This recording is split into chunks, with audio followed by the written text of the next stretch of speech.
지난 2달여간 이상 계속되어 왔던 느헤미야서 성벽을 수축하라고 하는 제목으로 말씀을 함께 나눠왔는데요. 지난주에는 레버데이 위크엔드라 다른 말씀을 묵상했고 오늘을 계속해서 느헤미야서를 하도록 하겠습니다. 지난 6장에서 저희들이 보았지만 성벽은 완성되었습니다. 내외적인 방해꾼들과 여러가지 위험 요소가 없진 않았지만 느헤미야의 탁월한 지도력과 분별력으로 52일 만에 성벽은 완공되었습니다. 그리고 7장에 와서는 성벽이 완공된 그곳에 느부갓네살 왕의 칙령으로 이스라엘 백성들이 돌아오게 되는데요. 각 지파별로 그곳에 정착했던 숫자를 기록하고 있는 것이 7장입니다. 이는 황폐했던 땅에 봄이 왔음을 말해주고 있는 내용이 바로 느헤미야서 7장입니다. 그리고 오늘 8장이 시작되고 있는데요. 성벽의 완성이라고 하는 것은 단지 눈으로 보는 가시적으로 드러나는 것만 있는 것은 아닙니다. 왜냐하면 그것은 예루살렘 성전이었고 그 성전을 감싸고 있는 것이 성벽이었기 때문에 그렇습니다. 우리의 영혼의 성벽을 쌓는 곳이기 때문에 눈에 보이는 그런 성벽만을 쌓는 것이 아니라 보이지 않는 영혼의 성벽을 쌓기 위해서 이스라엘 백성들이 이제는 그 땅이 완전히 정착이 되고 흩어졌던 이스라엘 백성들이 그곳에 머물게 되었을 때에 가장 먼저 했던 것이 뭐냐면 바로 성회였습니다. 오늘 이 느헤미야서 8장은 이 성회에 관한 말씀입니다. 구약 성경에 보면요, 영적 각성을 위한 성회의 세 번이 열리는 것을 보는데, 첫 번째로는 니느웨의 성에서 요나가 가졌던 성회였고요, 두 번째는 사무엘이 미스바에서 행했던 성회고, 오늘 본문이 바로 여기 나오는 느헤미야가 가졌던 수문앞 성회입니다. 수문앞 성회라고 이름을 붙였던 이유는 바로 그들의 성회 장소가 바로 수문 앞이었기 때문에 그렇습니다. 저희들이 3장, 느헤미야서 3장을 묵상하게 될 때 성벽에 10개 문이 있었고 5개의 망루가 있었다라고 하는 말씀을 함께 나누었는데요. 그래서 성벽에는 10개의 문이 있어 그 문으로 그 성을 드나들게 했습니다. 여기서 말하는 수문앞이라고 하는 것은 물이 드나들 수 있는 문을 말하는 것인데요, 그 앞에서 이 성회가 시작되었던 것입니다. 일반적으로 이 이스라엘 성지 순례를 가보신 분들은 경험하시겠지만 문 앞에는 큰 광장이 있습니다. 그래서 그곳에 사람들이 많이 모였고 그 앞에서 지금으로 말하면 공청회와 같은 것, 그다음 재판 같은 것, 이런 것들이 많이 열리게 되었는데요. 그래서 그곳은 광장이고 많은 사람들이 운집할 수 있는 곳이 바로 주로 문 앞입니다. 성문 앞입니다. 아마 수문 앞도 아마 그와 같을 것이라고 보고 있는데요. 그래서 그곳에서 집회가, 성회가 열렸습니다. 강사는 학사 에스라입니다. 절기는 바로 7.7절, 소위 말하는 초막절, 그때에 이 성회가 열렸다라고 볼 수 있습니다. 성회의 목적이 뭐냐? 성회의 목적은 오늘 본문 말씀의 10절에 나오는 하나님이 주시는 힘을 얻기 위해서 그들은 영적 각성운동, 곧 성회를 열게 되었다라고 하는 것입니다. 여러분, 이스라엘 백성들은요 70년 동안의 포로 생활로 말미암아 영적으로는 황폐하게 되었고 육적으로는 탈진하게 된 상태입니다. 그들이 돌아와서 성벽을 건설하긴 했지만 기나긴 시간 동안에 그들이 겪었던 아픔과 슬픔과 그 눈물은 어떤 것으로도 치유하기가 쉽지 않았기 때문입니다. 그래서 느헤미야는 그곳에서 집회를 열게 되었습니다. 70년 동안에 이 난공불락의 성을 건설하기 위한 바벨론 성을 쌓기 위한 그들의 강제 노역은 말로 표현할 수 없을 만큼 어려웠습니다. 특별히 70년이라고 하는 긴 세월은요, 젊은 시절에 끌려간 사람은 아마도 거의 다 죽었거나 그렇지 않으면 백발의 노인이 되었을 것입니다. 그곳에 태어난 사람들은 영문도 모른 채 노예를 대물림 받고, 그들은 정말 미래가 보이지 않는 그런 노예 생활 속에서 그들의 마음과 그리고 그들의 몸은, 육신은 심히 황폐하고 그리고 탈진되어 있다라고 하는 사실인 것입니다. 영적으로 더 큰 시간들을 보냈죠. 이스라엘 사람들은 제2공동체입니다. 제사공동체예요. 그렇지만 바벨론 사람들은 제국이거든요. 제2공동체라고 하는 것은, 제사공동체라고 하는 것은 안식일을 지키고 그 시간에 제사를 드려야 하는 공동체인데, 제국의 공동체인 바벨론이 이스라엘 사람들에게 안식일을 주지 않았을 것으로 보입니다. 그래서 그들은 안식일을 지키지 못했고 그의 영적 상태는 더욱더 공허한 상태, 세상에 어떤 것으로도 채울 수 없는 그런 마음이었을 때 느헤미야는 이스라엘 백성들을 수문 앞 광장으로 모이게 하고 그곳에서 집회를 열게 되었다라고 하는 것입니다. 지금 우리에게 필요한 것이 뭐냐? 영적으로 공허한 상태, 육적으로 탈진된 상태에서 우리가 필요한 것이 뭐냐? 그것은 바로 여호와의 도우심, 곧 하나님의 힘이다, 이겁니다. 그래서 그는 하나님의 힘을 구하기 위하여 이 성회를 엮게 되었는데요, 하나님의 힘, 여호와의 도우심은 어떻게 얻을 수 있느냐? 10절을 보겠습니다.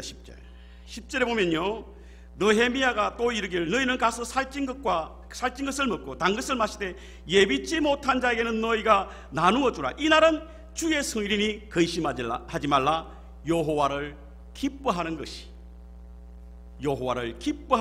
너희의 힘이라. The joy of the Lord is your strength. 하나님을 기뻐하는 것이 너희의 힘이라고 하는 것이죠. 저는 이 말씀을 묵상하면서 도대체 하나님을 기뻐하는 것이 무엇을 의미하는 것인가? 하나님이 주신 것을 기뻐하는 것도 아니고, 하나님이 행하신 일을 기뻐하는 것도 아니고, 하나님을 기뻐하라고 하는 단어의 이 의미가 과연 무엇일까? 굉장한 고민을 했습니다. 이것을 놓고 씨름을 한 거예요. 여러 가지 많은 주석도 보았습니다. 많은 분들의 설교 내용도 보았어요. 그런데 마땅하게 이것이 다가오는 말씀이 없었습니다. 그래서 씨름을 시작하게 된 겁니다. 설교자가 씨름을 하지 않으면 듣는 회중이 씨름을 한다. 그래서 제가 씨름을 해야 여러분들이 편안하게 들을 수 있을 것 같아서 씨름을 했습니다. 저의 큐티 내용을 여러분과 함께 나누기를 원합니다. 저는 이 말씀을 가지고 큐티를 했습니다. 여러분들도 다 큐티를 하실 것입니다. 제 방법을 한번 여러분에게 소개하면, 저는 큐티를 할 때 가장 먼저 정하는 것이 텍스트, 본문의 시작과 끝입니다. 그것을 먼저 정합니다. 그리고는 본문의 주제를 찾습니다. 주제를 찾아야만 그 말씀의 전체 문맥을 이해할 수 있기 때문에 그렇습니다. 그리고 마지막으로 그 본문의 주제를 찾을 때에 그 말씀에서 반복되는 단어와 문장입니다. 반복되는 문장과 단어에 주목하게 되면 그 말씀이 전체적으로 주는 주제를 알 수 있고, 그 주제를 말씀에 대입해보면 일반적으로 하나님의 말씀은 다 풀려나가는 것을 보게 되기 때문에 저는 큐티를 이와 같은 방법으로 합니다. 그렇다고 한다면 오늘 이 본문 말씀, 여호와를 기뻐하는 것이 너희의 힘이라고 했는데, 여호와를 기뻐하는 것이 과연 무엇인가? 오늘 본문에는 어떤 단어가 반복되고 어떤 문장이 계속해서 우리에게 보여지고 있는가? 함께 말씀을 찾아가도록 하겠습니다. 우리 여러분 성경 가지고 계시니까 1절을 한번 보겠습니다. 1절에 이렇게 기록되어 있습니다. 이스라엘 자손이 그 본성에 거하였더니 7월에 이르러는 모든 백성이 일제히 수문 앞 광장에 모여 학사 에스라에게 여호와께서 이스라엘에게 명하신 모세에 무엇을 가져오라고요? 율법책을 가져오라고 했어요. 2절 보겠습니다. 에스라가 무엇을 가져왔다고요? 율법을 가져왔다는 거예요. 3절 보겠습니다. 백성들이 율법의 귀를 기울였다는 거예요. 5절 보겠습니다. 백성들이 목전에서 율법을 읽었고 폈고, 7절에 보니까 율법책을 백성들이 깨달았고, 8절에 보니까 율법책을 낭독했다는 거예요. 9절에 보니까 백성들이 율법의 말씀을 듣게 되었고, 12절에 보니까 율법을 이해하게 되었고, 12절과 그 맨 나중에 그 이후로 18절까지 계속되는 것은 율법을 행했다, 이렇게 기록되어 있습니다. 그렇다고 한다면 오늘 본문의 이 집회는 무엇을 위한 집회입니까? 어떤 것이 여호와를 기쁘게 하는 것입니까? 여호와를 기뻐하라고 했는데 어떤 것이 여호와를 기뻐하는 것입니까? 그렇습니다. 하나님의 말씀을 듣고 지키고 행하는 것이 여호와를 기뻐하는 것인 줄 믿습니다. 여호와를 기뻐하라는 것은 하나님의 말씀이에요. 하나님의 말씀. 그래서 저는 오늘 제목을 말씀 회복이라고 하는 제목을 삼아봤습니다. 느헤미야는 성벽이 완공되고 사람들이 정착하게 되자 가장 시급한 문제로 그들이 말씀을 회복시키는 거예요. 그것이 여호와를 기뻐하는 것이라는 사실을 알게 했습니다. 그리고 그것이 자신을 지키는 힘이고 여호와의 도우심이라고 하는 사실을 선포하게 된 것입니다. 성경에는요, 여호와를 기쁘시게 하는 여러 가지 많은 것들이 제시되고 있습니다. 하나님을 기쁘시게 하는 거예요. 첫 번째로 보면 하나님은 참된 예배자를 기뻐하십니다. 그러므로 형제들아, 내가 하나님의 모든 자비하심으로 너희에게 권하노니 너희 몸을 하나님이 기뻐하시는 거룩한 산 제사로 드리라. 너희가 드릴 영적 예배니라. 하나님은 참된 예배를 기뻐하십니다. 두 번째로 하나님은 우리의 선한 행위를 기뻐하십니다. 오직 선을 행함과 모두 서로 나누어주기를 잊지 말라. 하나님은 이 같은 제사를 기뻐하시느니라. 히브리서 13장 16절에 있습니다. 세 번째로 시편 147편 11절에 보니까 하나님은 하나님을 경외하고 사랑을 기다리는 자를 기뻐하신다, 이렇게 기록하고 있습니다. 그리고 네 번째로 하나님은 영혼 구원을 기뻐하십니다. 누가복음 15장에 보면 세계의 잃어버린 이야기가 나오는데 그때 하나님 크게 기뻐했다라고 하는 표현을 비유적으로 말씀하고 있습니다. 이렇듯 우리는 하나님을 기쁘시게 하는 일은 참 많이 있고, 우리는 하나님을 기쁘시게 하기 위해서 때로는 예배도 참여하고 섬기는 일도 하고 헌신도 하고 봉사도 합니다. 그런데요, 하나님을 기쁘시게 하기 전에 우리가 해야 할 일이 있는데, 그것이 뭐냐면 하나님을 기뻐해야 합니다. 하나님을 기뻐하지 않으면서도 하나님을 기쁘시게 하는 사람들이 있어요. 있지 않습니까, 여러분? 그런데 하나님을 기뻐하지 않으면서도 하나님을 기쁘시게 하는 것은 그의 마음이 담긴 기뻐하심이시겠어요? 아닙니다. 제가 제 아내를 사랑하면서 사랑할 수 있도록 해야 합니다. 그런데 사랑하지도 않으면서 뭔가 사랑하는 것을 겉으로 내 보이는 것은 진실한 마음이 아니잖아요. 여러분, 우리가 하나님을 기뻐하지 않으면서도 하나님을 기쁘시게 한다라고 하는 것은 억지로 하는 행위이거나 혹은 다른 순수하지 못한 목적, 그것을 가지고 기쁘시게 하는 거예요. 그래서 우리는 먼저 하나님을 기쁘시게 하기 이전에 하나님을 기뻐해야 될 줄 믿습니다. 하나님을 기뻐할 때에 우리가 하나님을 기쁘시게 하는 것이 신실한 마음이요, 정직한 우리의 태도라고 하는 사실인 것입니다. 그래서 하나님을 기쁘시게 하기 전에 우리는 먼저 하나님을 기뻐해야 됩니다. 그럼 도대체 하나님을 기뻐하는 것이 무엇이냐? 아까도 말씀드렸지만 하나님의 계시 곧 말씀입니다. 말씀을 지키는 것입니다. 오늘 본문은 그 말씀을 하고 있는, 그래서 율법책, 율법이라고 하는 단어를 계속해서 반복해서 선포되고 있습니다. 성회는 굉장히 뜨거웠던 것으로 보입니다. 6절에 보니까 이렇게 말씀하고 있습니다. 에스라가 강대하신 하나님 여호와를 송축하며 모든 백성이 손을 들고 아멘 아멘 했다. 분위기가 여러분 감지되시죠? 매우 뜨거웠던 집회였던 것으로 우리가 볼 수가 있습니다. 이는 70년간의 포로 생활 이후에 그야말로 예루살렘 성전이 들짐승들만 우글거렸고 잡초들만 무성했던 사람이 살지 않는 그곳에 하나님의 성전이 세워지고 성벽이 완성되고, 그래서 사람들이 함께 모여서 하나님의 말씀을 듣게 되는 순간 그들은 감격에 젖던 거예요. 70년 동안 율법을 경험해보지 못했다고 하는 것은 그들이 얼마나 그 마음이 갈급했는지 알 수가 있습니다. 그때에 이 성회가 이렇듯 뜨겁게 되었다는 사실인 것입니다. 저는 오늘 이 말씀, 이 집회의 모습을 보면서 우리가 말씀에 대한 우리의 태도에 관한 말씀을 함께 묵상하겠습니다. 이 집회에 이들이 가졌던 마음들, 오늘 우리가 가져야 하는 말씀에 대한 태도, 자세, 그것이 어떠해야 하는가? 본문의 말씀 한 구절 한 구절을 보면서 묵상하게 되는데요, 첫 번째로 그들은 말씀을 매우 사모했음을 알 수 있습니다. 말씀을 사모했습니다. 1절 보니까 에스라가 올 때에 다른 것 가져오지 말라. 우리가 원하는 것은 다른 것 아니라는 거예요. 당신의 평안도, 당신의 기도도, 당신의 축복도 아니라 우리는 말씀을 듣고 싶어 한다. 말씀을 사모했다라고 하는 것입니다. 말씀을 듣고 싶어 한 것입니다. 말씀은 사모해야만 들을 수 있고요, 들어야만 지킬 수 있는 줄 압니다. 사모하지 않는 마음, 같은 말씀을 들어도 어떤 분들은 사모하는 마음으로 듣는 분이 계시고 어떤 분들은 그냥 들리면 듣겠다라고 하는 분도 계세요. 어떤 분이 더 하나님의 말씀에 감동이 있겠습니까? 사모하는 마음 아니겠습니까, 여러분?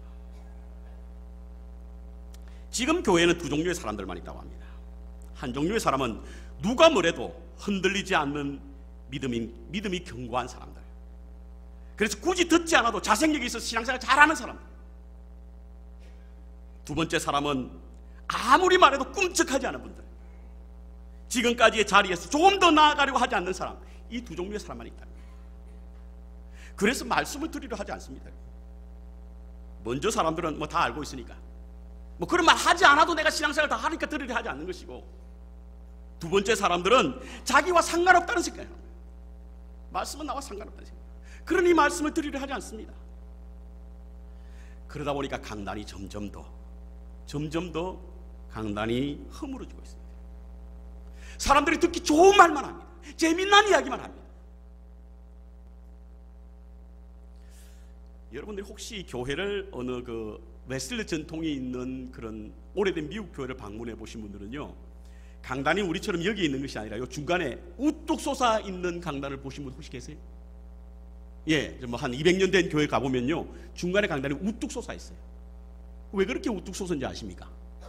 이것이 바로 웨슬리 전통인데요, 목사가 강단에 우뚝 솟아서 사람들이 닿지 못하게 한 것은 말씀을 전할 때 회중들이 뛰어나와서 목사를 린치를 가는 것 같습니다. 그 정도로 말씀이 강했다는 거예요. 방탕한 사람은 돌아오라! 거침없이 말했습니다. 잘못된 길에 들어선 사람 돌아오라! 하나님의 말씀이 얼마나 파워풀했으면 듣는 사람들이 분노를 이기지 못하고 막 설교자에게 다가올까 봐서 강단을 높이 하고 사람들의 접근을 막게 되었던 것입니다. 그런데 오늘날 교회는 어떻습니까? 말씀을 듣습니까? 성도들 전혀 불편하지 않게 하려고 합니다. 편안하게 있으려고 하잖아요. 재미있게만 하려고 하지 않습니까?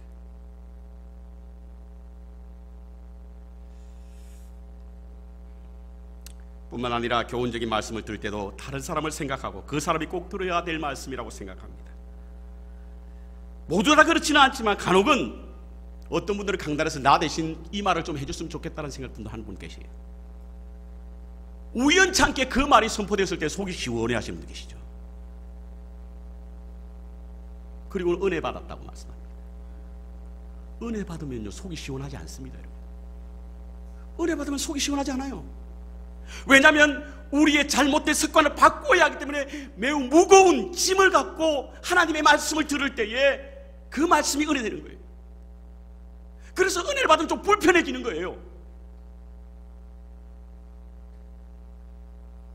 진실로 말씀의 은혜를 받으면 그 마음이 편해지는 것이 아니라 찔림이 있게 되겠습니다.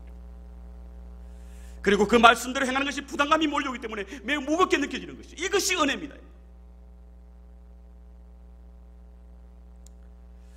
저는 언젠가 예배를 준비하면서 어떤 자세로 예배에 임하는 것이 참된 예배인가를 묵상하다가 이 말씀이 묵상되어서 우리 성가대에도 그렇고 새벽기도도 한번 나눴던 적이 있는데요, 예배를 크게 네 부분으로 나누지 않습니까? 찬양, 기도, 말씀, 교제. 이것이 바로 예배의 종류 네 가지입니다. 첫 번째 찬송은 하나님을 위하여, 기도는 이웃을 위하여, 말씀은 나를 위하여, 교제는 우리를 위하여. 여러분, 예배가 이 네 가지 종류를 가지고 구성되어 있는데요, 찬송은 하나님을 위해서 있는 겁니다. 여러분, 나를 돋보이려고 하는 게 아니에요. 기도는요, 이웃을 위해서 하는 것이다. 나를 나타내려고 하는 게 아니에요. 말씀은요, 나를 위해서 있는 것입니다. 다른 사람 들으려고 하는 거 아니에요. 교제는요, 내 중심으로 이루어지는 것이 아니라 우리 모두를 위해 있는 겁니다. 이러한 예배가 이루어질 때 우리는 진정한 참된 예배가 될 수 있다는 사실인 것입니다. 하나님을 위한 찬양이 되어야 되고요, 이웃을 위한 기도가 되어야 되고요, 나를 위한 말씀이 되어야 되고, 우리 공동체를 위한 교제가 되어야 합니다. 우리가 말씀을 듣기 위해서 말씀이 나를 위한 것인 것을 생각할 때 그 말씀을 사모하게 됩니다. 그때에 하나님을 기쁘게 하는 거예요. 하나님을 기뻐하는 거예요. 그때 우리에게 힘이 될 줄 믿습니다. 두 번째로 말씀을 존중해야 합니다. 5절에 보니까요, 5절에 보니까 학사 에스라가 모든 백성 위에 서서 저희 목전에서 책을 펴니 책을 펼 때에 모든 백성이 일어서니라. 이 장면은 우리도 익숙하죠. 미국 교회나 이런 교회 가보면요, 복음서를 읽을 때 교인들이 일어서는 장면을 보셨죠. 뭐 한국 교회는 그냥 앉아 계시지만 미국 교회는 다 일었습니다. 그것은 하나님의 말씀을 존중한다. 이것이 비록 강단에서 사람에 의해서 읽혀지지만 하나님의 음성으로 듣겠다라고 하는 하나님 말씀에 대한 존중심이 그 가운데 있게 되는 것입니다. 하나님을 기뻐한다라고 하는 것은 그분이 하신 말씀을 존중한다는 뜻입니다. 말씀을 존중하지 않는다는 것은 그분을 존중하지 않는다는 뜻이에요. 요즘은요, 말씀의 홍수 시대입니다. 뭐 텔레비전만 켜도 말씀이 있고요, 우리가 가지고 있는 이 스마트폰에도 앱이 얼마나 말씀에 관한 것이 많은지 많습니다. 그래서 말씀의 희소성이 좀 떨어지는 것 같아요. 뿐만 아니라 이 말씀을 전하는 이 설교자들의 일탈 행위로 말미암아 말씀의 근본이 지금 흔들리고 있어요. 그래서 말씀에 대한 존중심이 점점 사라지고 있습니다. 특히 포스트 모던 시대, 개봉주의 시대가 지나면서 절대 진리는 존재하지 않는다라고 하는 문화적인 어떤 배경이 오늘날 말씀에 대하여 그 말씀의 권위가 바닥을 이르게 되었다는 사실인 것입니다. 그래서 말씀을 그대로 믿지 않잖아요. 말씀을 들어도요, 말씀이 내 사상, 내 생각, 내 이념, 내 성향에 만든 것만 골라서 있는 거예요. 그것에 맞지 않을 때는 가감하게 그것을 거부합니다. 하나님을 기뻐하지 않는 것은요, 우리 마음속에 뭔가 하나님을 거부하고 있기 때문에, 하나님을 거부하고 있다는 사실은 하나님을 기뻐하지 않는다는 뜻입니다.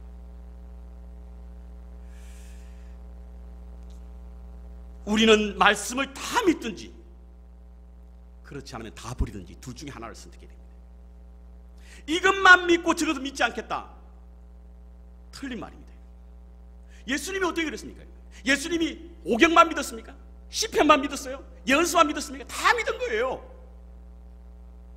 근데 우리는 우리의 성향에 맞는 것, 우리 듣기 편한 것, 우리 마음에 흡족한 것, 나와 비슷한 어떤 이상을 가진 사람들, 이것만 믿는 거예요. 저는 말씀의 충분성과 완전성을 믿는 사람입니다. 여러분들도 말씀의 충분성과 완전성을 함께 믿어요. 그 말씀에 대한 존중심을 갖는 것이 여호와를 기뻐하신다는 사실을 잊지 말아야 될 줄 믿습니다. 세 번째로 말씀을 새겼습니다. 말씀을 마음판에 새긴 거예요. 9절 보겠습니다. 백성이 율법의 말씀을 듣고 다 우는지라. 다 울었다는 거예요. 율법의 말씀을 듣고, 율법 말씀을 듣고 한두 사람이 아니라 다 울었다는 거예요. 그것은 아니 눈물바다가 된 거예요. 하나님의 말씀을 듣고 그것이 눈물바다. 언제? 에스라가 하나님의 율법을 해석해 주었을 때, 해석해 주었을 때. 그냥 읽을 때는 몰랐어요. 그냥 읽었을 때는 그 마음에 감동만 있었고, 그래서 아멘 아멘 했습니다. 그런데 해석을 해주니 울었다는 거예요. 도대체 무슨 해석을 했기에?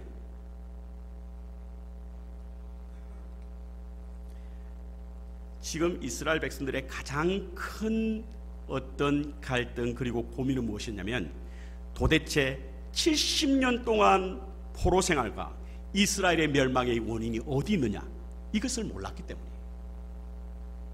그들은 그래서 한결같이 그들의 조상을 원망했습니다. 아니, 국방을 어떻게 했길래, 나라를 어떻게 이끌었길래 이 모양이 되어서 외세의 침략을 받고 우리의 후손들이 포로 생활을 70년 동안이나 하게 됩니다.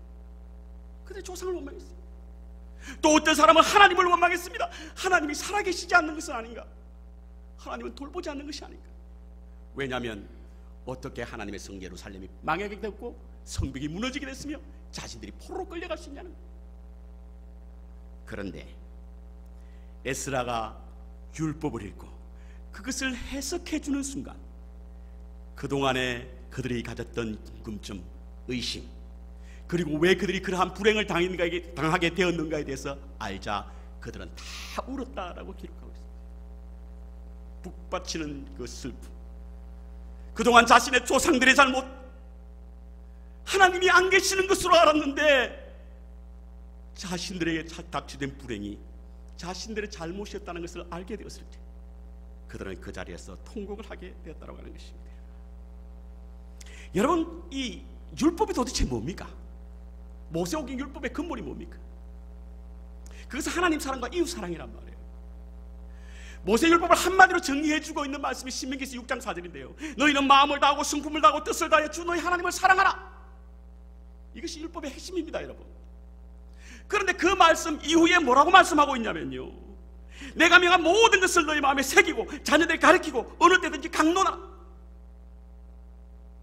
하나님을 사랑하는 것이, 우리가 입으로 하나님을 사랑한다고 고백하는 것이 아니라 하나님의 말씀을 듣고 그것을 행하고 마음에 새기고 우리 자손들에게 가르치는 그것이 하나님 사랑이에요.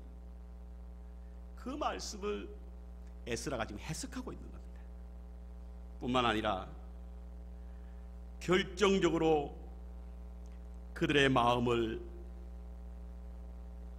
눈물이 흐르게 했던 것은 바로 신명기서 29장, 저는 28절이라고 보는데요 29장 28절에 이런 말씀이 있습니다. 우리 한번 띄워주시죠. 여호와께서 또 진노와 격분과 크게 통한하심으로 그들을 이 땅에서 뽑아내사 다른 나라에 넣어 던지시겠다라고 하는 말씀. 이 말씀 뭐예요? 모세는요 이스라엘 백성에게 너희가 가나안 땅에 들어갈 것이야. 그렇지만 하나님의 말씀대로 행하지 아니하고 주의 뜻대로 행하지 않을 때에는 가나안 땅에 들어갔던 너희들을 뽑아내었어. 어디로? 이방 땅, 어디로? 바벨론. 이 말씀을 듣는 순간 그동안 자신들의 통한의 세월이 바로 그들의 조상들의 죄도 아니고 하나님이 안 계심도 아니라 자신의 죄라고 하는 사실을 깨닫게 되었으니 그들은 그곳에서 방승되고 가게 되었다라고 하는 사실인 것입니다. 그래서 신학적으로 보면요, 이 포로기 이후에 가장 많이 율법을 해석하는 것에 활발했습니다. 모세오경의 편집도 아마 그때 이루어졌다고 신학자들이 이야기합니다. 율법으로 돌아가자는 거예요. 말씀으로 돌아가자는 거예요. 패망의 원인이 말씀을 지키지 않았기 때문에. 여러분, 우리가 아침마다 신명기서를 묵상했는데요, 모세가 이스라엘 백성들에게 피를 토하는 심정으로 하나님의 법도를 떠나지 마라, 다른 우상을 섬기지 마라, 우림과 둠림을 통해서, 에발산과 그리심산을 통해서, 에돔의 언약과 세겜의 언약을 통해서 너희들이 축복의 산에 이르지 못하면 저주를 받게 될 것이다. 이것을 얼마나 가르쳤습니까? 그렇게 선포한 그 말씀을 지금 에스라가 해석해주고 있는 거예요. 그랬더니 이스라엘 백성들이 그동안 당했던 고통이 바로 이와 같은 이유 때문이라 깨닫게 된 것입니다. 사람에게는요, 그 사람을 비추는 거울 세 개가 있습니다. 첫 번째로 자신이 가진 양심의 거울, 두 번째로 이웃이 가진 시선의 거울, 마지막으로 우리에게 비추시는 말씀의 거울이 있습니다. 우리는 이 세 가지 거울을 가지고 있어요. 우리가 무엇을 잘못했을 때 우리 양심의 거울이 먼저 우리에게 빨간불을 비춥니다. 야, 그러면 안 되는데. 예를 들어서 주일날 빠지게 될 때 우리 양심 뭐라고 그럽니까? 안 돼, 주일날 빠지면 안 돼. 그래서 어쩔 수 없이 빠지게 되면 찜찜한 마음으로 빠지시는 분 계시잖아요. 불편한 마음, 그거는 우리의 양심의 거울이 우리를 비추는 거예요.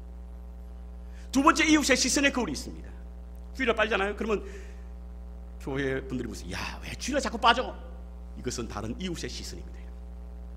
마지막으로 말씀의 시선이 우리를 비춥니다.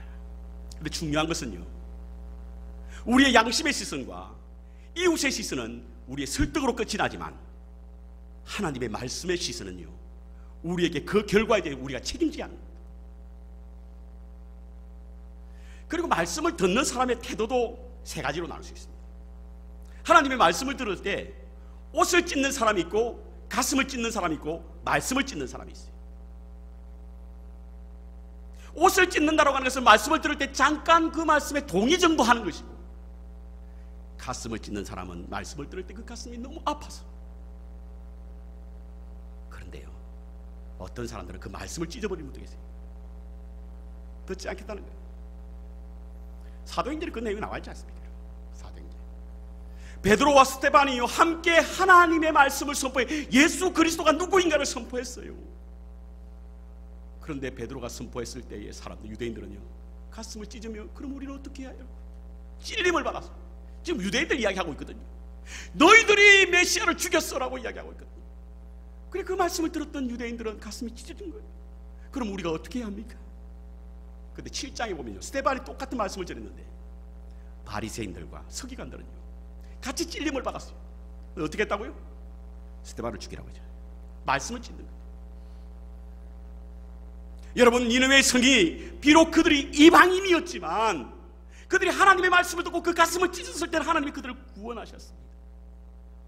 그런데요 하나님의 초선 핏불이라고 하는 선택받은 백성이라고 할지라도 말씀을 찢는 이스라엘 백성들을 향해 하나님이 심판을 가했다는 사실을 우리는 잊지 말아야 될 줄 믿습니다. 오늘날 이 시대는 먹을 것이 없어 기근이 아니고 마실 물이 없어 기갈이 아닙니다. 하나님의 말씀은 홍수같이 났더니 그 말씀을 두고 가슴이 찔리는 물이 없어요. 그래서 피리를 불어도 춤추는 이가 없고 곡을 하여도 우는 이가 없는 거예요. 네 번째로 그들은 말씀을 행했다라고 기록하고 있습니다. 말씀을 행했다. 12절에 보니까 읽어 말씀대로 행함으로 들린 일이 다 밝게 알게 되었다.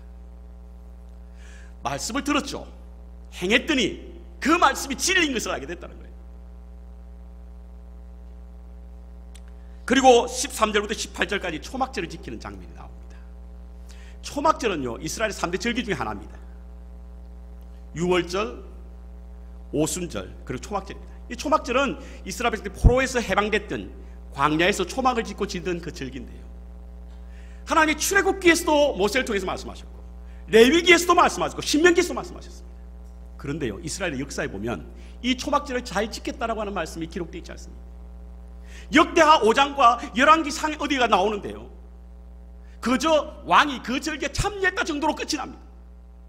오늘 본문에 보니까 구체적으로 초막절을 어떻게 지었다라고 하는 것을 기록한 것으로 보아 느헤미야 이 부흥성회가 그들에게 말씀을 듣고 행하는 계기가 되었다라고 하는 사실을 우리에게 알려주고 있습니다.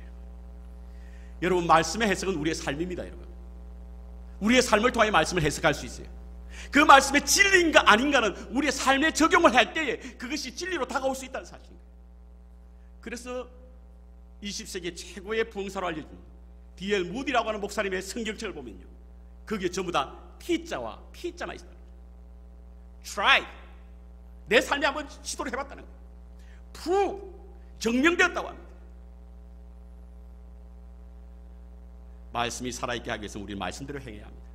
그렇지 않은 말씀은 땅에 묻히고 맙니다. 아무리 주옥 같은 말씀이라고 할지라도 우리의 말씀 속에 행하지 않으면 그 말씀은 열매 맺을 수 없다는 사실인 것입니다.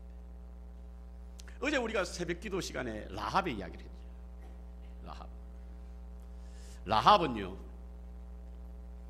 여리고성의 기생이었다라고 성경 기록되어 있는데, 히브리 성경을 LAX 그리고로 번역한 70인역에 의하면 라합은 매춘부였다 이렇게 기록하고 있습니다.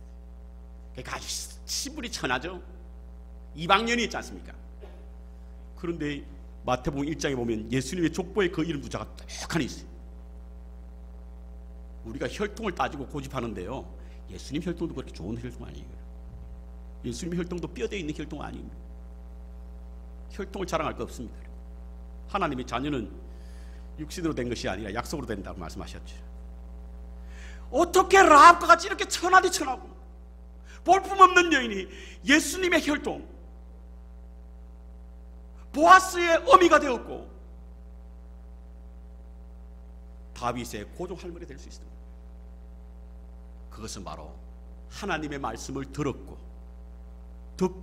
행함으로 말미암아 하나님의 역사에 참여할 수 있었기 때문에 하나님은 그를 세워 역사의 물줄기를 다르게 흘리게 만들었던 겁니다. 약속을 손에 쥐고 있는 것으로는 하나님의 역사에 동참할 수 없습니다. 행할 때 역사의 한켠에 서서 우리는 하나님의 역사의 물줄기 속에 함께 동참하고 동행할 수 있는 줄 믿습니다.